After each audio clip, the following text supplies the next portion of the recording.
All right, the business class show.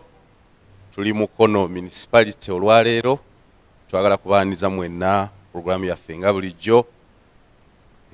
Twesomesa bya business. Mu musomo gwaffe guno the business class show nga bwe tugukola buli kiseera okweyigiriza ebifa mu kisaawe ky'ebyobusuubuzi okwogera ku bizibu byaffe n'okwekulaakulanya. Basebe omusomo guno sigwa abantu bangi nnyo abalina bye bamanyi okubategeeza, wabula gwaffe bennyini abalina kye bamanyi okweyigiriza.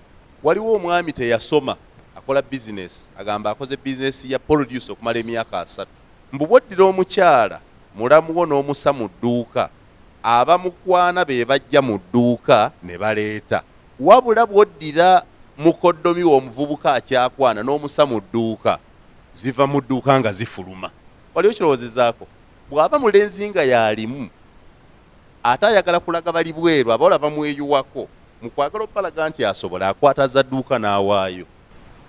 Ebintu bwe bityo abantu bangi tukoze business ne zigwa nga tetubirowoozanga ku bwatyo bwe yaŋŋambye. Naawe kirowoozeeko ewuwo bw'oteekwa okukikola. The business class show, solutions that work.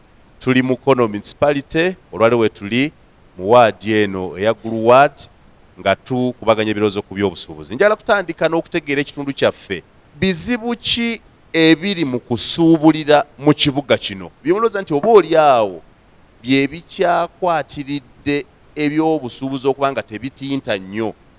Lwaki omuntu akuyitako emikono n'agenda shopping e Kampala n'atakoma wano kudda Busoga? Ssebo nsooka okwebaza omukulembeze w'eggwanga lino eyateekateeka Parish Development Model gye ntwala mu luka muno, ng'era bannange mbakubiriza mujjumbire enteekateeka ezo twejje mu mbeera ey'obwavu. Ekituufu abantu baffe tebalina kapito ge mazima, naye Pulezidenti yasalawo nti ffe abasuubuzi abatonotono tutandikeyo n'akakadde kamu. Naye bw'ogenda mu banka zaffe ziri, ekyokulabirako osobola okugenda n'ofuna kalooni, n'ofuna abakweyimirira 2, ssente w'oyisako ennaku 2, bano obusente bwabwe abakweyimirira babusikako ne babulisipulesinga ku looni yo. Kaakati n'ofuna entalo 2, ssente ziri zikyakubuze, ate ne bano banna abakweyimirira bakutadde ku pressure. Ekireese obuzibu mu bizinesi Mukono butatambula, ebitongole ebikwatagana n'omusolo tebikoze kinene okujja okusomesa abantu abali mu bizinesi. Bizinesi yayitambudde etya era walisasudde ki? Weesanga ndaka bizinesi katono naye ng'omusolo gwe bakutikka munene, kikalubiza okuggalawo n'ogamba kanzigalewo abasajja bajja kuntwala. Tulina emisolo gya mirundi 2. Oyogera ku musolo ogwani. Waliwo omusolo ogusigala wano ogwa Local Authority, nebayo omusolo ogwagenda e Kampala gwa Uganda Revenue Authority. Musolo ki oguliko obuzibu? Omusolo gyonna giriko obuzibu. Okugenda e Kampala obuzibu gwe kirimu nti bwe bazitwala ne zigenda e Kampala, ate abatematema balwawo okuzizza e Mukono zisobole okutuyamba okukola ku bizibu byaffe. Ogwawa ne Mukono nagwo tegutuyambye nga munnange bw'ayogedde nti bwe gumala okusolezebwa gulimu ebyobufuzi. Nze ŋŋambye mukole kiri, ekyo temukikola. Ffe abasuubuzi kitukosa kubazaalize ne zikola ekyo kye ziteekeddwa okukola tufune bizinesi zaffe. Abamu tuli bamufuna mpola ne rate ne tugenza okwewola okufuna capital akola bizinesi. Banka zaffe zitujjako interest rate mungi, tetusobola kumaakinga nabo. So mbadde nsaba abakulu abakwatibwako ddala aba URA nga bode etwala eby'emisolo bareducingeko ddala ku income tax, singa batusalirako ku ssente entono ne government trade license babeere ne basobola okwaseesinga bafune ekifaananyi ekituufu omuntu alina sasula ssente zitya. Ne solution endala badde nsaba government eddemu cooperatives ezaaliwo edda. Tujjukira ffenna ebitongole ebimu nga zinayitive zayamba nnyo bajjajjaffe ne basobola otuweerera. Kati mbadde njagala government neekola mu ekirowoozo kyabwe kye baleeta ekya PDM, Parish Development Model, kirungi kuba abamu basobola okufunamu ki capital, naye bayina okukimonitaringa obulungi kuba mulimu ababba ssente. Tuli ku bizibu oba emiziziko egiri mu kusuubulira mu kibuga kino eky'e Mukono. Nakusobola okwebaza mwenna abakulu abazze wano kubanga tutema empendo okulaba nga Uganda etereera manifesto eggweeyo.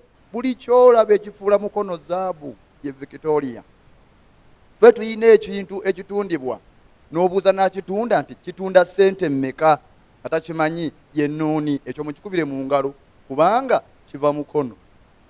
Mukono ekisinza okuttattana Mukono ng'oggyeko ebyobufuzi, ffe nnyini bannamukono tudibaze Mukono nga tuyita mu nvuba embi. Katugende bwe tuti bizinesi y'ennuuni mu Mukono yesinga obunene, yesinga okubanga bw'oba obadde ovaliwinga bizinesi esobola okujja Mukono mu nvuba kubanga sente zeegula tezikkangako wabula gye tutayina emala, ng'ate tudibaga eby'envuba embi neebanga eryakitiivu, ennungi neebanga ntono.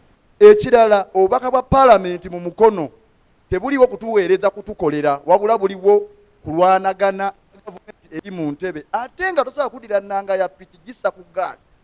Ekyo bannamukono nga twagala Mukono okubeera etweyagaza, tuyina kulonda ali anda tibuhabulwa.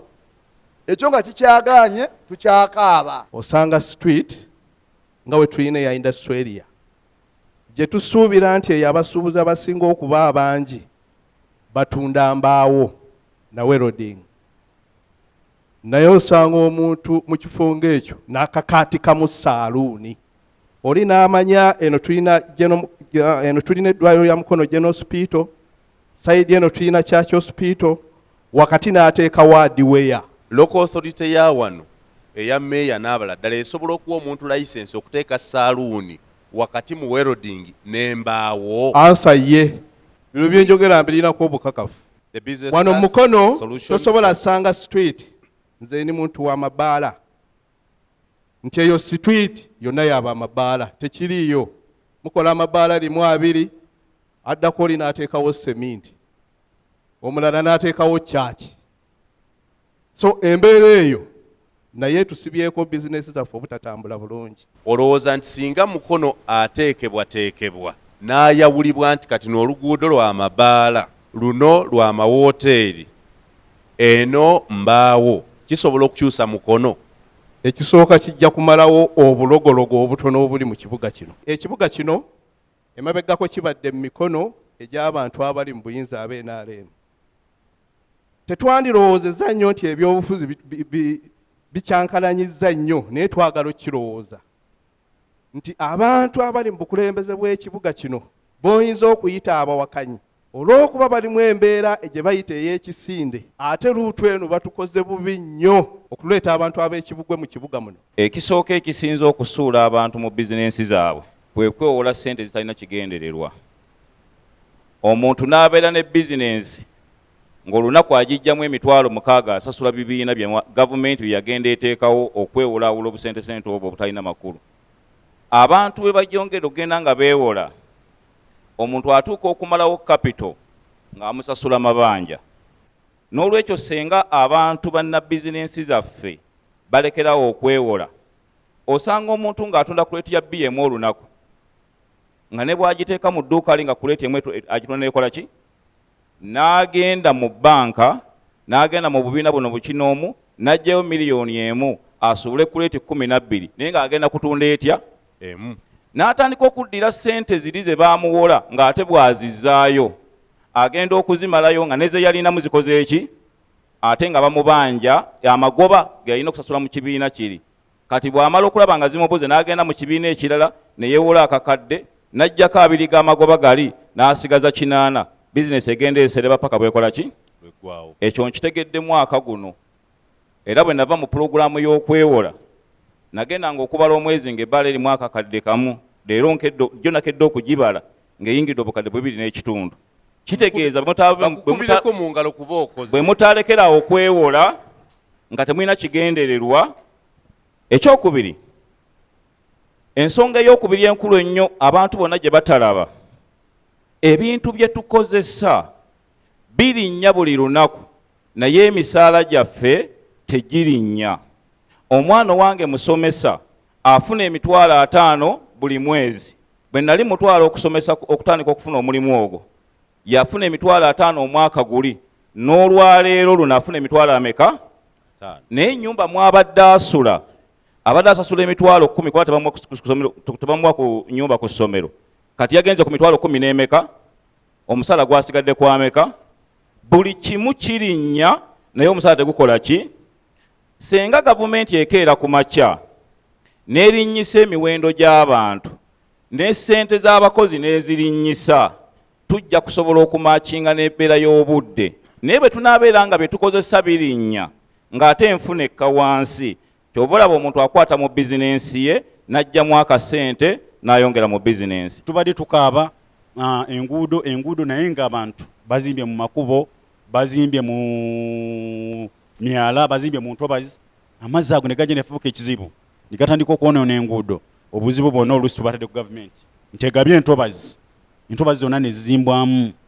Abaganda bagamba nti amazzi gakulukuta gye gali gakulutiddeko, kati ogenda n'ekyambogo nti lwali lutobazi, amazzi ganoonya amakubo gaago. So obuzibu bwonna buvudde ku gavumenti ne bujja neno ku bitebe. Enguudo zikolebwa nga budde bwa misana, oluguudo balutambulyako nga lubisi, terusobola kuwangaala. Senga gavumenti ekyusa obudde bw'ekiro ssaawa 8-9 abakozi b'enguudo ne babeera nga bazikola, bugenda okutya nga oluguudo lukaze lusobole okuguma. Ssebo mukama wange bw'otwala okwegendereza ennyo ojja kuzuula nti ebitundu ebisinga obungi mu basuubuzi baffe tusuubula naye tetukuuma records.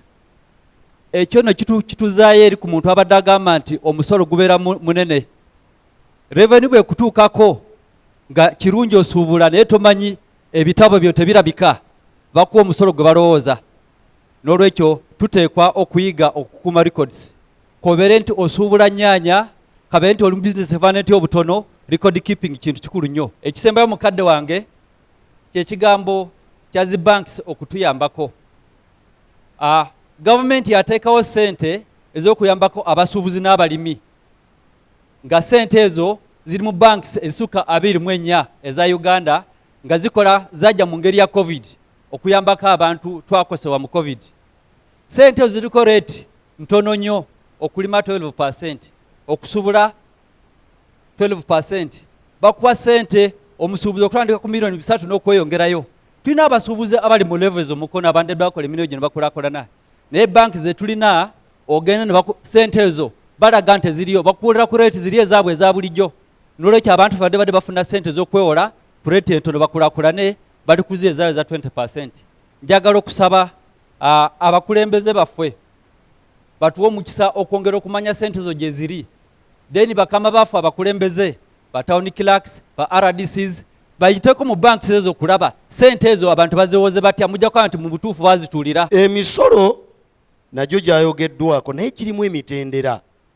Waliwo gwe tuyita property tax, trading license n'emirala.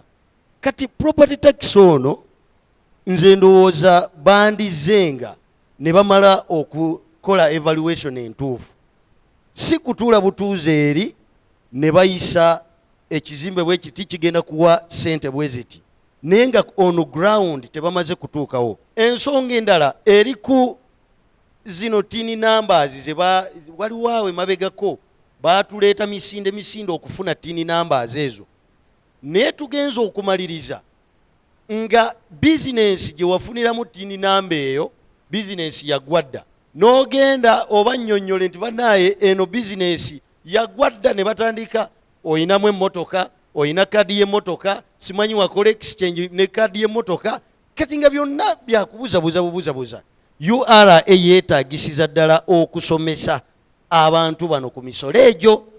Ekyo kimu. Ekyokubiri, twetaaga okubeera nga at least nga bano bannaffe abava ebweru nga ba investors babawa tax holiday. Naffe twetaaga nga bannayuganda at least batuwe ku tax holiday eyo, kuba oba wakateekawo business URA nejja nekujjako omusolo omaliriza oli bweru. So naffe tusaba batuweeyo ko ku nsonga awo bwe batyo. Ekirala, planning yaffe ku municipal ne division yeyongeremu amaanyi, kuba ebikuubo gye twandisindise bano aba vendors abo byonna babizibye bizimbiddwamu. So simanyi bwe mpulidde nti pulaani bagiyisiza myaka gino giri 2 nenfunamu okutya nti ebbanga lyonna Mukono tubadde tutambula butambuzi gafula. So ensonga eyo tujongeremuko ku maanyi. Saagala mugende nnyo mu byabufuzi, njagala ezo ensonga z'omanyi nti gwe ng'omusuubuzi zikuyamba. Nze no mbadde ndowooza ekisinza okutulemesa nga ffe abasuubuzi okulaba nga tetugenda mu maaso kwe kubeera nti abakulembeze baffe abalondebwa oba abali awo abali mu woofiisi basazeewo okubeera nga bakoppa enkola eri ewalala ne bajja ne bagiteeka mu kitundu kyaffe eky'Emukono nga tebasoose kudda wansi kulaba Mukono tutuukidde okubeera nga tuwa omusolo gwe gumu n'ekitundu ekirala nga Kampala. Bo bateekawo buteesi order nti gw'ojja kuwa $20,000 naye tebasoose kudda wansi kwebuuza nti omuntu ono layisensi bwe tumuggyako $20,000 ekyamazima asobola okubeera ng'aziyingiza.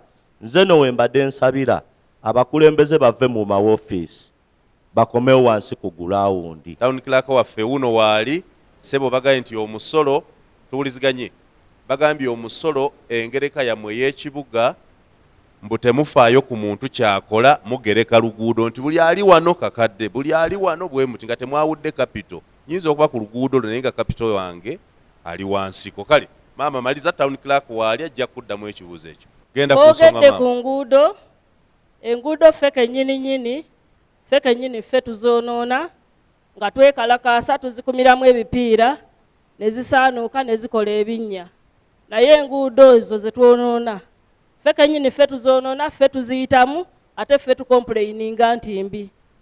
Ekyo nga nkivuddeko engereka y'emisolo nayo si nnungi nga layisinsi ezo.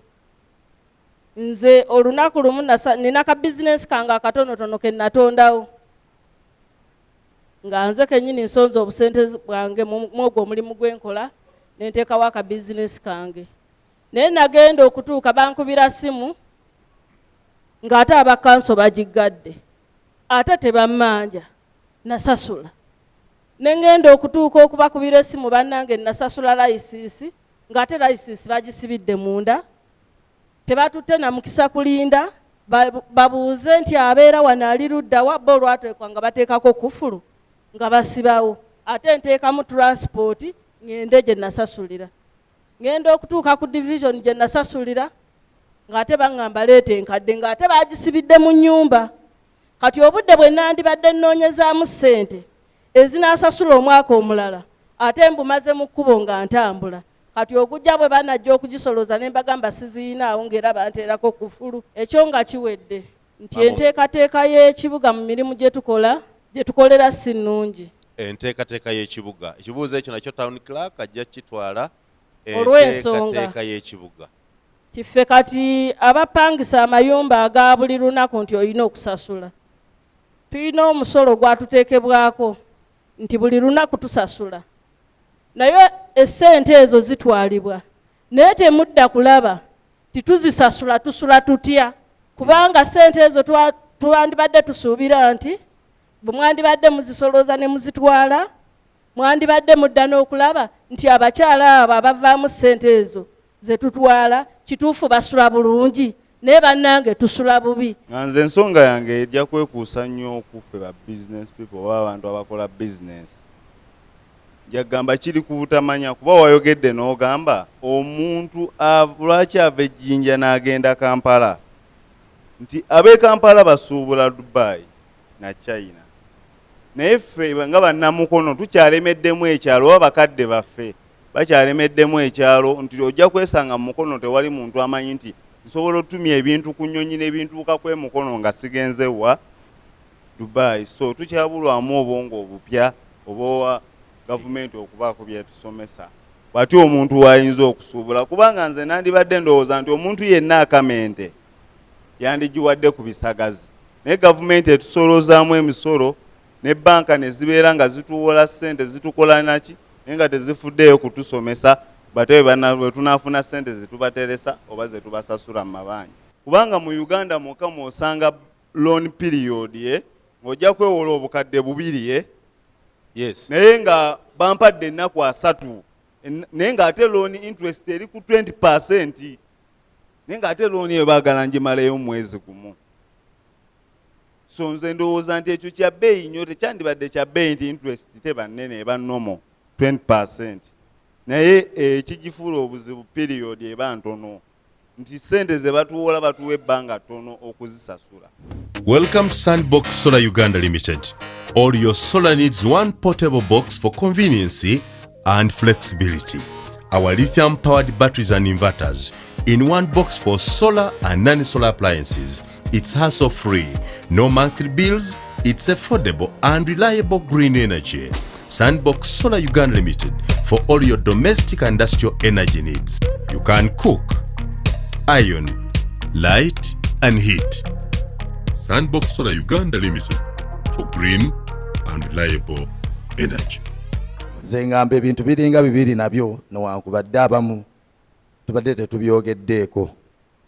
Ekintu ekisooka abamu ffe tugenda okukola bizinesi zaffe naye nga tetulina customer care. Customer care nakyo kintu kikulu nnyo kubanga omuntu ajja kujja agula awo ekintu naye nga gwe tolinaamu ddala empisa n'emu. Oli azze okugula olinga gwe wayombye naye akubuuza girita ate nga wagiteekamu oyagala wa balubu. Lwaki oba wagissaamu? Oluvaamu ebyo totunda olw'empisa zembi ng'owoza Dawuda Ndoga. Bizinesi ziganye. So customer care tulina okubanga nayo tugyongera mu bizinesi zaffe okubanga tukulaakulana. Ensonga ey'okubiri gye tulina okwekwatako ennyo, nze nakolako ku bizinesi era bizinesi eyo neegwa. Naye lwaki yagwa? Tinatandisa bizinesi y'akakadde kamu ng'olunaku ntunda emitwalo 10. Se olwatunanga 10 ng'ate nkozesaako 7. Nga sitegedde bizinesi nina kulya sente meka zenfunye olw'okuba ntunze emitwalo 10 era nkozesezza 7. Nagenda okumala omwezi gumu nga n'akakadde tekakyawera. So n'ekyo nakyo tulina okubeera n'embalira mu bizinesi yaffe. Ndi kibiina ekya Future Craft Show oba Future Craft Workers Association. Naye sitegedde oli muyiiya osala macupa, oli muyiiya ow'ebiyiiya ayimba. Okuyiiya ebintu era nga onolabe eryedduuka so muyiiya omuyimbi. So oyiiya macupa n'ogasalamu glasses nenkola edduuka. Revenue negiye kusaba omusolo. Ne bajja bansaba omusolo ne banzigala n'okunzigala ne neewuunya kati nze mpa musolo ki. Tebagukubu bwe baba kale tuwuliziganye.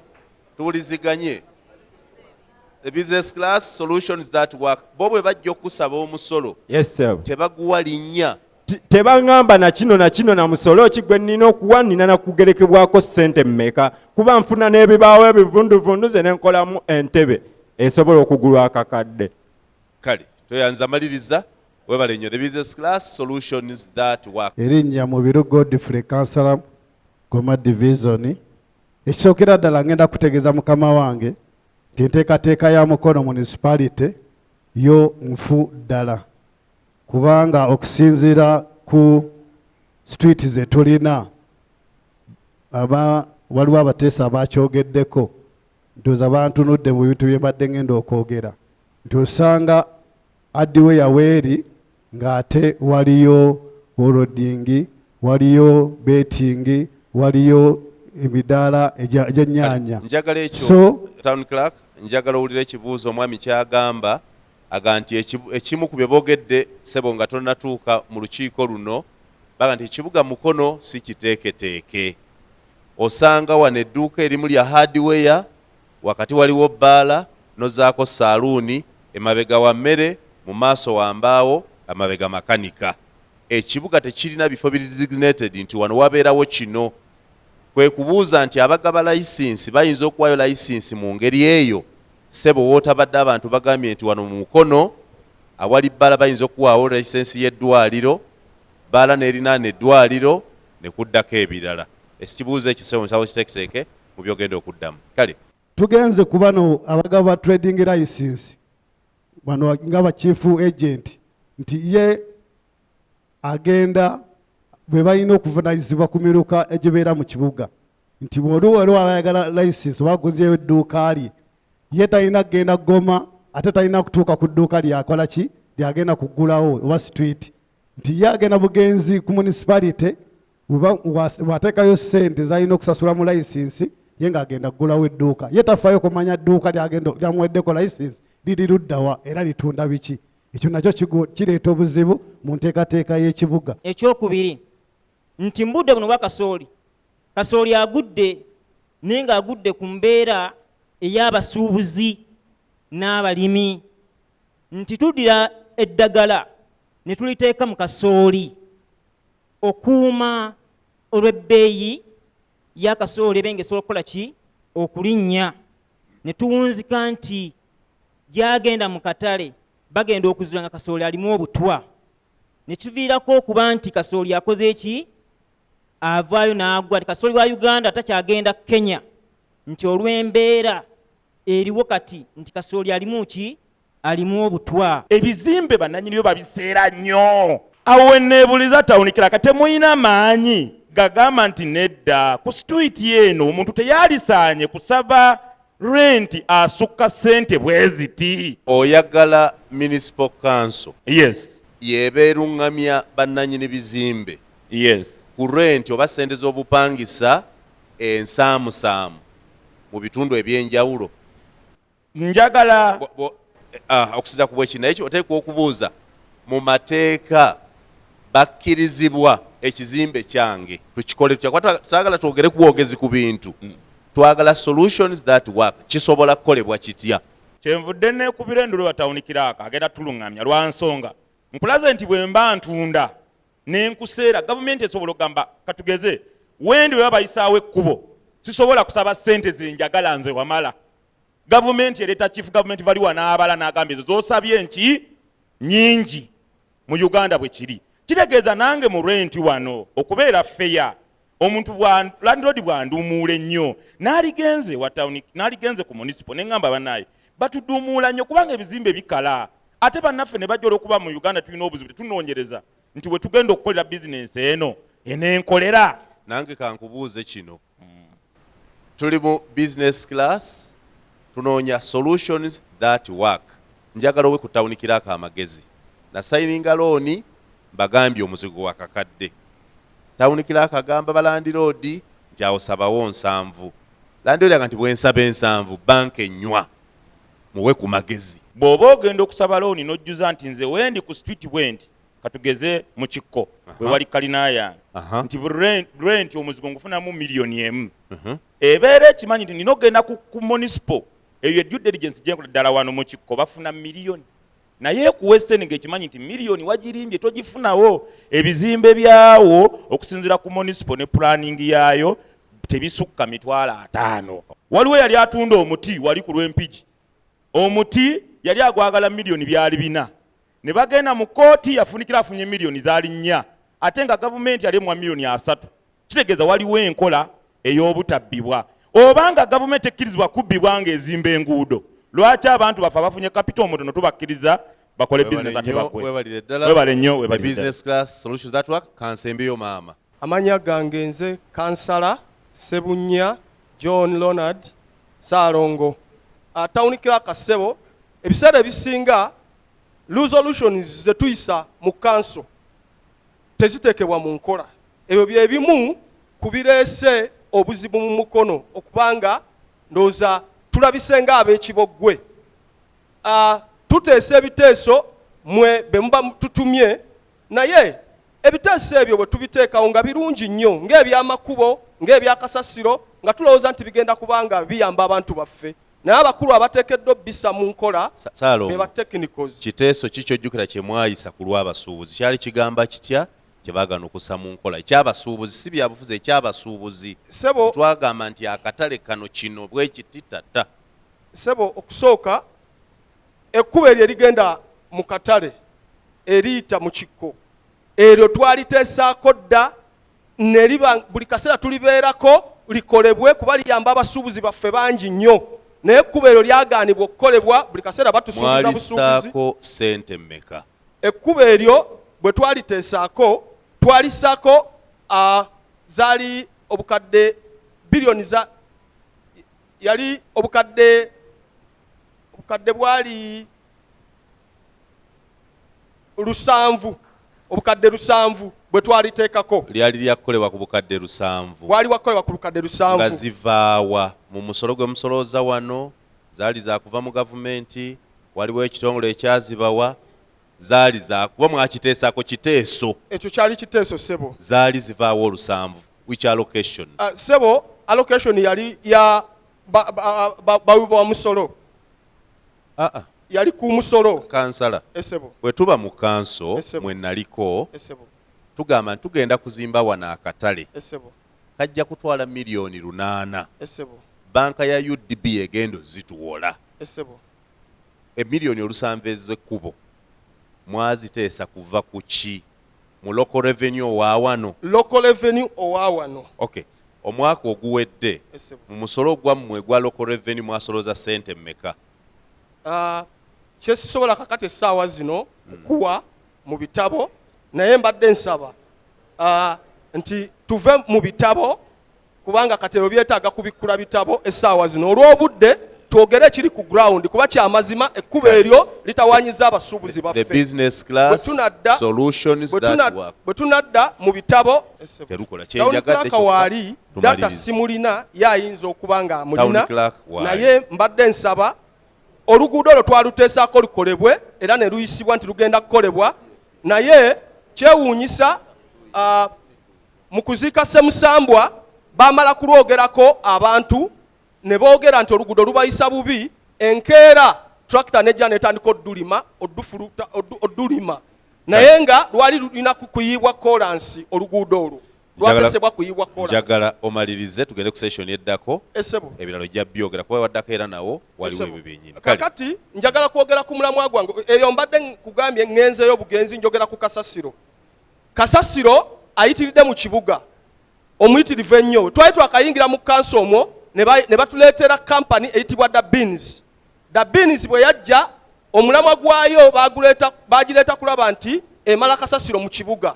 naye bwe yajja yatandika kutulugunya abantu baffe ng'ebateekako emisolo mingi ennyo egya kasasiro 3, 4, 2 abantu baffe ne basalawo kasasiro okutandika nga bamuyiwa muki mu makubo nja kukubuuza basewo tuwuliziganye bulungi njala tuwuliziganye bulungi nja kubuuza gwe ne town clerk kampuni ez'okuyoola kasasiro mwe mugigerekera sente zebeesaba abantu oba kampuni yeyeesalirawo zebeesaba abantu ani agereka guyise musolo gwa kasasiro ani agugereka ekisooka byonna ba technicals be balina okugereka omusolo ogwo ne baguteeka mu bajeti ne bagamba nti tuleese kampuni egenda kuyoola kasasiro buli musuubuzi ajja kutulanga emitwalo 3 ne baleeta ekiteeso mu kanso ekiteeso eso ekinyigiriza abantu bo mu kasasiro waliwo mu kanso ng'ekiyisa tetuyisangako kiteeso ekyo ne bannaffe be twasangawo mulembe gwa kagimu baatugamba nti ekiteeso baakireeta naye tekyayisibwa nti byali birina okusooka bigende wa solicitor general wabeerewo bylaws ezikwatagana n'amateeka ga kasasiro kiyoke kiyisibwe naye tekyayisibwa baleeta buleesi ne babituleetera nsooke nkutuuze mukubire ku kansala mu ngalo ng'atuula tumalize session eno mwebale nnyo abateesiteesi amannya gange yenze Luboyera Majerani deputy town clerk wa Mukono Municipality era nga mu kaseera kano nkiikiridde omwami Byabagambi Francis mu Mukono njagala okusooka bayisaamu mu lukwakwayo Mukono Municipality eyina essiga erisooka waggulu nga kanso nebeera ne meya ne bameya ba divisions bwe tutyo bwe tutambula mwami Muyanga Lutaaya nkwebaza nyenda kuddamu ebibuuzo bino mu bwangu kubanga programu y'amaanyi property tax tubukanye n'eddimu eddene Mukono waffe ono agenda kutereera kubanga ffe tuli baana bannamukono ate nange ndi mwana wammwe twagala okugyawo politics abadde mu kibuga Mukono era abantu b'e Mukono ekyo mukimanyi bulungi nnyo nti nkikwasizza kannabwala politics eyali mu katale aka seeta yaggwawo oyo namuyimiriramu ne mumalirawo ddala tewakyali kiriwo ne parliament yamalira ddala okudropinga kweri eyo ettaka lyani era katunoonya ttaka lyakugula okulaba nti abasuubuzi b'esseeta tubafunira akatale akalala kale katambule weti town clerk Mukono basebo tuliziganye bulungi Mukono alina abatuuze bameka owuwo municipality how many residents do you have in this town abatuuze bali bameka Mukono eyina abatuuze abaweerera ddala emitwalo 35 muli emitwalo 35 5 abasuubuzi bali bameka be mulina ku register nti basuubuzi? Ennamba ey'abasuubuzi nyinza okuba nga size nayo off head naye nga singa nabadde ntegeezezwako nsobola okubeera nga nzija ne figures entuufu. Mu bantu bano emitwalo 35 b'olina omwaka obasolozaamu ssente mmeka? Tusolooza ssente ebiliyoni 25. Biliyoni 25 nga ku ssente ezo zeziva mu bantu wano si gavumenti. Ssente eziva mu bantu wano ze tuyita locally raised revenue ze tubasoloozaamu ziri biliyoni 5.2. Mwekubireko mu 5.2 billion. Muvaamu 5.2 billion. Zenkanankana n'ezigenda awamu zentegedde. Bwe mutyo bwe muteekateeka. Mulina obutale mu municipality bumeka gazetted markets nti ako katale na kano katale? Obutale obuli gazetted so far buli obutale 5. Bwe buluwa? Tuyina akatale ak'omukiko. Akatale ak'omukiko ke tuyita Kiko market. Tuyina akatale ak'Eseeta akabaddewo ebbanga eddene ako tukayita Seeta market. Abantu ke bakazaako ani yali amanyi market. Tuyina akatale akali Ennasuuti. Tuyina akatale akali Ennantabuulirirwa. Tuyina akatale n'obutale obulala obw'enjawulo bweyinza okuba nga sizze nabwo ku ssaawa zino. So obutale obuli gazetted buli 5? Buli 5. Naye nga tuyina obutale obulala obumeruseewo bwe tuyita tested markets. Era nabwo bungi. Tisaagala kugamba nti tebuli gazetted. Tubutandiseewo mu nkola nti tubutestinga. Tulabe obutale obwo bunaakola. Obwo nabwo bungi gye buli. So ekiseera bwe kinaaba kimpeereddwa. Wayogedde ekigambo wano nti gwe oli munnamukono na bano bannamukono nayagala mukono atereere. Ku butale obwo bwonna kaliwo akasinga okuba ku mulembe ga nti kano nange nkeenyumirizaamu nti ddala kali ku mulamwa? Njagala okubeebaza nga bannamukono. Ekibuga tutandise okukiteekateeka. Akatale ke tugenda okuteeka ku mulembe kubanga tusanze Mukono ekibuga kiri mu mbeera ya yegeyege. Ekyo njagala okukikkiriza. Ekibuga tekirina makubo, ekibuga tekirina mataala, ekibuga tekirina butale naawe bw'osobola kwenyumirizaamu. Naye njagala kuwa enteekateeka gye tuteeseteese. Banatuuliziganye ebintu bino byammwe njagala mubifune. Tugenda kuzimba Kiko market ku mulembe ogwa Africa. Engalo bannaye. Era nga omuntu yenna asuubira nti ajja kulemesa enkola ya gavumenti Beppo ow'ekitiibwa tuyina ku criterias ezimu ezitulemesa okugenda okuzimba akatale ako okusoomoozebwa kuli mu District Service Commission gye tutannaba kufuna. Naye ffe nga batekiniko ne bannabyabufuzi abaliwo essaawa zino twabukanye n'eddimu erigenda okulaba nti World Bank tugenda kusekendinga abakozi be tutayina ababadde bagenda otulemesa ensimbi ezo. Tuyina okuzimba akatale ak'omukiko. Akoko kagenda kuzimbibwa ku ngeri eri world class. Ate era tugenda kukola oluguudo lwe bayogerako olw'omukiko tugenda kulukola tamak. Tugenda dukola chorus. Lugenda kubanga luviira ddala ewandegeya luyite waggulu ku cathedral luke wansi mu kiko lugende paka Wantone lufulume ku lwa Katosi Road. Olwo luguudo lwa chorus ate nga luli ku standard eya tamaka omulungi so si bitamaka bye mbadde mulabako ennaku zino. Obugalo tuyanziza nnyo bw'ogamba nti tuwuliziganye bassebo ne bannyabo njagala kubagamba ebigambo bino kubanga kyekigenda kya puroguramu yaffe. Tetwagala bigambo birimu mpewo empute kuba bitukyamukiza nga tewali kikola kiriwo. Omuntu bw'ajja ng'ayina bwino nga bw'ayogedde ne yeeyama awo tuba ne kyetufunye nti enkya tuyinza omubuuza ebintu tugenda kubiteeka ku TV zonna nga bw'atyo bw'ayogedde. Naye bwe kibeera empute twateekawo nga tomanyi bw'okisengeka bulungi oluusi kitukoseza ddala. Kale Town Clerk eddakiika 2 maliriza ebyo. Owekitiibwa okuviira ddala ku ekyo ky'oyogeddeko teriyo technical officer ayogera bya bulimba. Welcome to Sandbox Solar Uganda Limited. All your solar needs one portable box for convenience and flexibility. Our lithium-powered batteries and inverters in one box for solar and non-solar appliances. It's hassle-free, no monthly bills, it's affordable and reliable green energy. Sandbox Solar Uganda Limited for all your domestic and industrial energy needs. You can cook, iron, light and heat. Sandbox Solar Uganda Limited for green and reliable energy. Government yaweereza dda ssente naye kanzoogere mu bulungi. Emiliyoni 100 zaatuuse ennaku z'omwezi 29 omwezi oguwedde. Emiliyoni 8 nga mmaliriza zaatuuka omwaka oguwedde. Emiliyoni 35 nazo ne zituuka.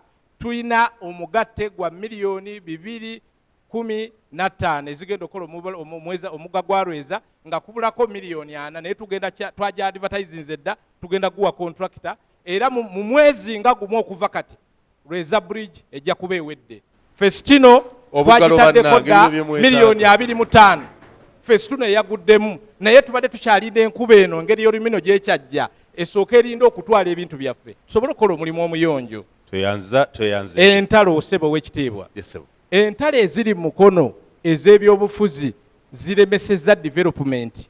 Kati ffe engeri gye tuli bannamukono ate nga mwenna munjulira bekikwatako bakendeeza entalo ez'ebyobufuzi development yaffe esobole okukola ki okusituka. Kale tumaliriza tugende ku session esembayo. Ebibuuzo ebyo bye mbabuuza njagala mukyala Hafsa Seguya n'abasomesa bajja kumpandikira ansa entuufu nti oyo akituuse kyekinasembayo n'ebiro bye tunaagaba olwaleero. Kale omuntu bw'agamba munne nti nkola bizinesi aba ategeeza ki? Bizinesi kye ki? Kwekola omulimu okufunamu essente. Okukola omulimu okufunamu essente. Essebo. Okay. Amannya gaffe. Erinnya Nambirige Grace. Nambirige. Waliwo alina ansa esukka ku yooyo?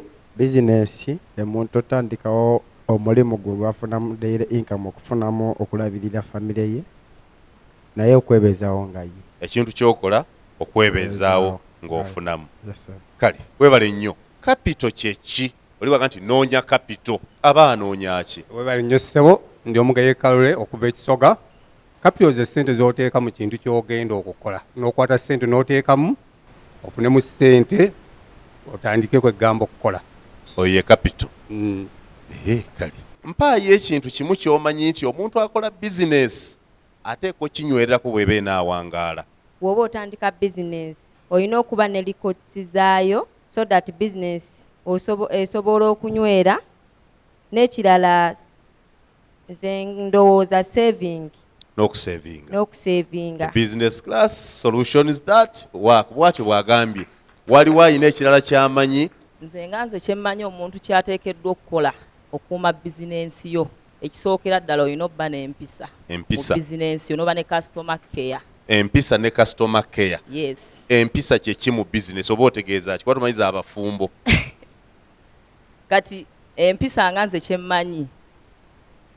Kati customer ayinza okujjaye kati nga abalina smartphones nodda ku ssimu kwegamba n'omuyisaamu amaaso. Gwe n'osooka omalirize essimu yo olyoka omufeeko. Okay. Yes. Kale. Amanya gange nze Elizabeth nkikkaatiriza kubanga nange ndi omu ku basuubuzi abaali basuubuddeko nga natandika n'enkota emu nali sirina kapito. Enkota emu ningireeta nekalambalira ku mudaala neddugala ne baseka ninziramu ninzirayo kyokka nga yabbanja ninzirayo ne bampa ey'okubiri nizikala ninzirayo nimunnyonnyola nimugamba ndi mumalirivu nja kukola nze mpa. Bwe naddayo nanyongera enkota 10 ne bazitwala zonna naye enkera nandeetera enkota 10 okugenda okumaliriza nga bonna baabadde awo ate abavuddeko ali ku nze. Nze namugjamu emmotoka namba ne musiibula nti weebale nnyo naye nga nakozesa nkola ki? Buli lwe natundanga namanya nnenya kulya mmere ki nga bino ebimenyesemenyese nze byendya. Sitoola ssente zange nsuulamu nnyaanya na katungulu nitulya naye kati okumaliriza ng'amuggyeemu ki motoka namba bakubireko mu ngalo URSB bakola mulimu ki? Uno URSB bakola mulimu ki? Neyanziza amanya gange erinnya lyange nzewere Najib chairman w'abavubuka e Buguju. URSB organization yateeketeekebwawo government nga ekwata ku registeringa business zonna ezigenda otandikawo either enene oba entono. Bamukubire mu ngalo. Omuntu bw'aba n'ekizimbe ng'ayina ekizimbe nga kuliko abapangisa, waliwo omusolo gwateekwa okuwa revenue buli mwaka. Abafa omusolo ogwo baguyita batya? Ogunnyonnyole bulungi. Uganda Revenue Authority kye kitongole ekiyigira eby'emisolo, era oli waabeera ayina ebizimbe bwe URA emusaba omusolo gwe bayita rental income tax. Rental income bakubire aba business ne basasula income tax. Sikitegedde aba business basasula ki? Business basasula income tax. Then bali abagundi be basasula rental income tax. Rental income tax ne income tax byawukana? Byawukana. Enjawulo eriwa? Enjawulo eri nti bano business abakola business nga companies kati bali abayina ebizimbe. Kale tweyanzeege ekitongole ekiwooza omusolo ekya gavumenti ekitebe kyakyo ekikulu kiri luddawa? Sebo ekitebe kya Revenue Authority ekyo kiri Nakawa wali. Kiri Nakawa, bakubire mu ngalo. Ani akulira ekitongole ekiwooza eky'omusolo gwa gavumenti? Akulira ekitongole ekiwooza ekya Uganda Revenue Authority ye mwami Samuel Rujoki Musinguzi. Agambye ye Samuel Rujoki Musinguzi. Kituufu ekyo? Kati mukyala Hafsa Gosa ye John, ye Samuel ye John. Kale John Musinguzi Rujoki. Kale tax returns kyeki era tukikola ddi abasuubuzi? Amagoba gokoze buli mwaka era obuziza period ekolebwa ddi? Bakikola ddi? Bakikola buli mwaka. Buli mwaka. Mukyala Hafsa agambye tax returns ge magoba goba okoze buli mwaka goyanjula mu revenue. Mutuufu si mutuufu? Si mutuufu. Tax returns nkimanyi nga owa business aba n'omubalirizi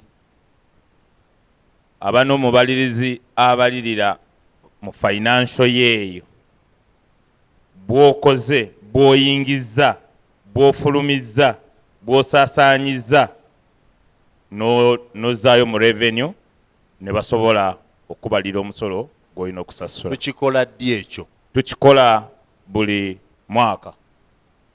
Buli mwaka? Buli financial year. Buli financial. Yes.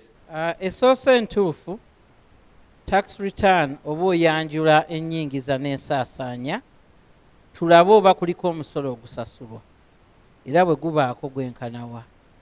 Ne tax return tugisuubira emirundi 2 omwaka. Emirundi 2? Tusuubira esooka ng'omwaka gwakatandika. Bwe guba gutambula bw'oba kinnoomu mu myezi 3 egisooka nsuubirawo return. Bw'oba nga toli kinnoomu mu myezi 6 egisooka. Naye omwaka bwe guggwako ffenna okusinziira ku ngeri gye weewandiisa tukuwa emyezi 6 ozingezingeko omwaka oguwedde osiige ekifaananyi nga kyekyannamaddala eky'omwaka ogwo. Tweyanzeege. Ekibuzo kyange kisembayo kye kino. Njawulira wakati w'ebintu bino ng'ompa n'ababivunaanyizibwako.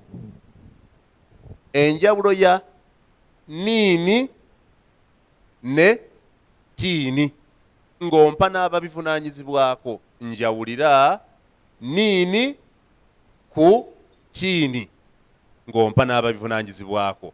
Mpeera oli? Erinnya Kitumba Richard, kansala okuva Ekyetume naye nga mpangalira Municipal. Mumuwulirize. Atini ye tax identification number era nga eyo ya URA ya musoro. Anini ye national identification number ebyo bya NILA. Bwekyo bwe kiri ya wembadde nkimanyi. Ku byombi olinako ki? Byombi mbiri na ssebo. Bakubireko mu ngalo eziwera. The business class solutions that work. Njagala kubeebaza katuwumulemu eddakiika 5 tukome tutandike n'abasomesa baffe. Nange munkubireko mu ngalo kuba nkoze. Thank you.